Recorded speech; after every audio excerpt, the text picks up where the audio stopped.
It's good to be a good neighbor.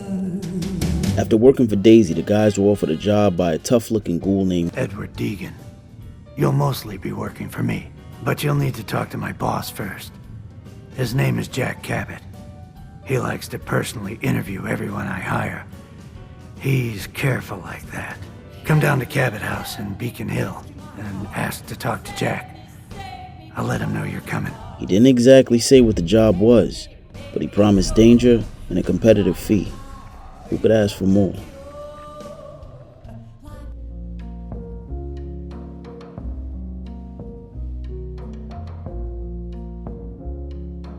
And there it was, a pre-war brick mansion that looked completely unaffected by nuclear war.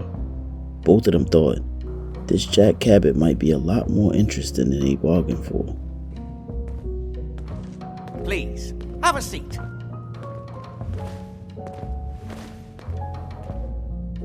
Now, before we get down to business, I have a question I like to ask all my new employees. Is this really the time? Don't interrupt, Edward. The question is this. Do you believe there is other intelligent life in the universe? Little green men and UFOs? Come on. You misunderstand me. I'm not talking about the flying saucers of popular hysteria. What I refer to is the hidden history of our planet. The very origins of human civilization. Ancient powers that modern science, even at its pinnacle, could barely begin to comprehend. I'm really just here about the job. So if we could just skip to it. I'm sorry if I'm rattling on. I sometimes forget not everyone finds these things as compelling as I do. I'll leave you to Edward. He'll be your immediate supervisor. But remember, I'd love to chat more about this when matters are not so pressing. Welcome to the family. The job I got for you is simple. Jack owns a facility north of the city.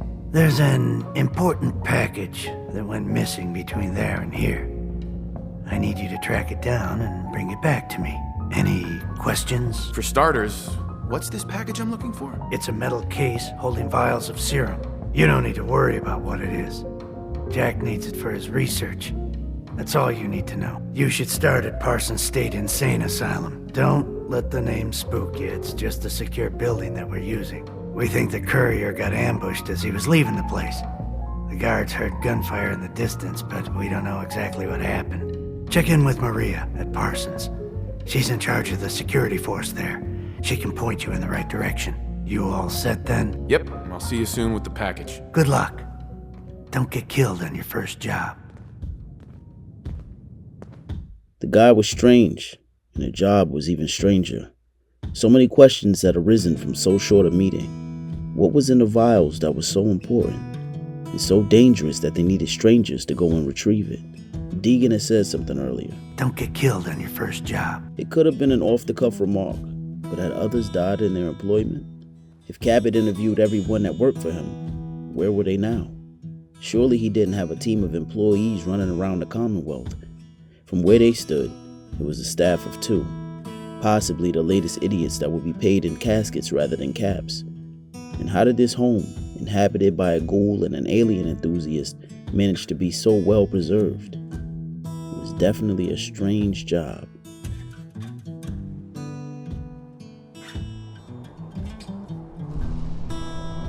Rad storms were a regular occurrence in the Commonwealth. It seemed radiation and rain clouds didn't exactly make a good cocktail, so the guys found shelter in an abandoned military base. It was obviously infested with feral ghouls, but the old rule was, if you stayed away from them, they'd stay away from you.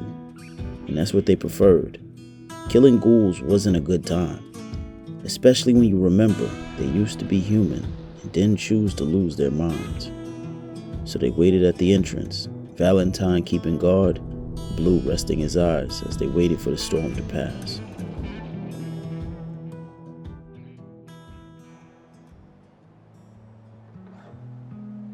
The guys didn't expect to reach the asylum for at least another day, and so far, no trouble.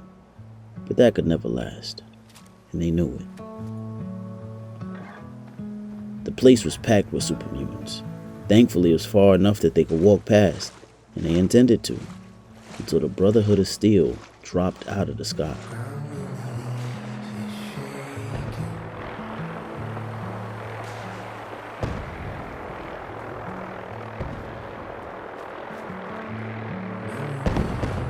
The guys were good at not getting into the business of those that hadn't asked, but they found it harder to ignore those who needed help.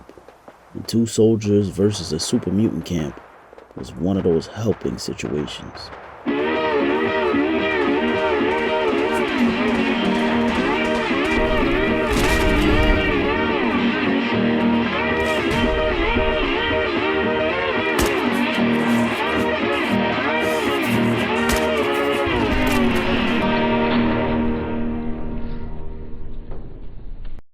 The soldiers didn't make it, and with them gone, it made little sense to stay in a fight that wasn't theirs to begin with, so they carried on again, as if it never happened.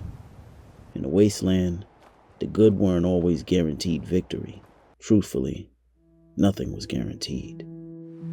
The guys saw a bright light shining in the distance.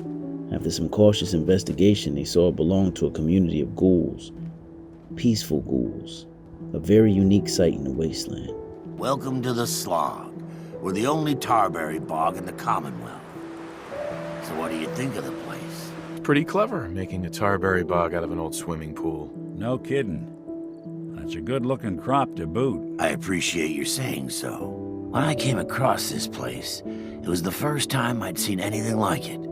It seemed like a shame not to use it for something. You've probably noticed it's only ghouls around here. I used to live in Diamond City, until that rat bastard mayor threw me and all the other ghouls out. I decided that we ghouls should have a place where we could feel welcome, and that's mainly why I started up this farm. Why did the mayor throw you out? We're ugly. We turn feral and kill people. We gives the kids nightmares.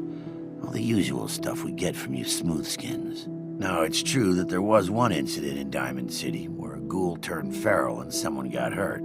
But I ask you this. How many humans have suddenly turned violent and killed someone? I've seen it more times than I care to admit. What if this place could be more than just a refuge for ghouls who aren't welcome elsewhere? What if it could also be an example of what we can do when we put our minds to something and work together? We want this to be a place that everyone looks forward to visiting, with smiling faces, good bargains, and great produce. Maybe we can make people take a second look, you know? Maybe then they'd see that we're not monsters.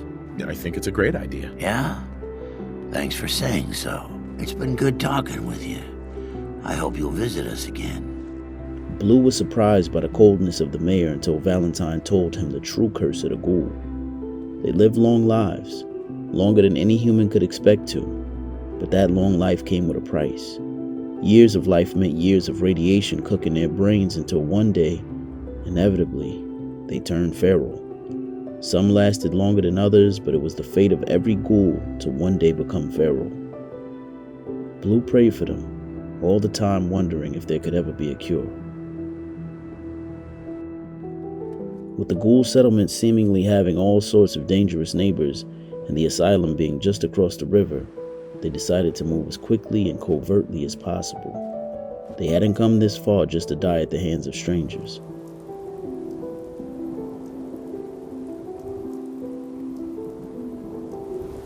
Edward Deegan sent me. I'm looking for a missing package. Oh, you're the new guy. So this package, pretty sure we know where it is. The guys that shot Ben are holed up in the Parsons Creamery, just north of here. That's all I needed to know. We can take it from here. Well then, I guess we're done. Hey, be careful. It's weird that they're still hanging around so close. Normal raiders would have grabbed the loot and bugged out by now. It's like they're scouting the place or something. I'll be glad when you clear them out. The guards seemed spooked that the raiders were brave enough to settle near so many hired guns. Whether brave or foolish, they couldn't be taken lightly. Underestimation was always a fool's game.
Those weren't raiders, Blue realized after searching their bodies.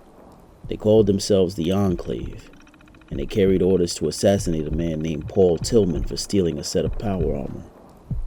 Then why did they try to kill me, Blue wondered. Then he wondered more deeply. Am I Paul Tillman? If he was Paul Tillman, it confirmed one thing. He had lived a life before this one, but what he'd done with that life was beyond him. As he wondered to himself, they made their way closer to the raider camp, sneaking along the side to get the jump on them. They seemed to be caught up in an argument, an easy thing to take advantage of.